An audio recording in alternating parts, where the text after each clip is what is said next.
descansado. Yo no valgo por lo que hice. Yo no valgo por lo que soy ni por lo que tengo.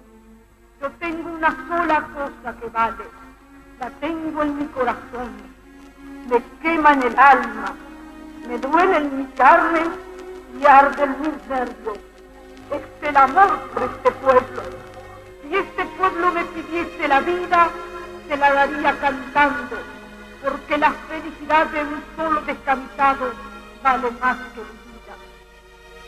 Mis descamisados, yo les agradezco por todo lo que ustedes han rogado por mi salud. Espero que Dios oiga a los humildes de mi patria para volver pronto a la lucha. Yo sé que Dios está con nosotros porque está con los humildes y desprecia la soberbia de la oligarquía. Y por eso la victoria será nuestra. Tendremos que alcanzarla tarde o temprano, cueste lo que cueste y caiga quien caiga. Les pido una sola cosa. Estoy segura que pronto estaré con ustedes, pero si no lo llegaré a estar por mi salud, ayuden a Perón, sigan fieles como hasta ahora con Perón.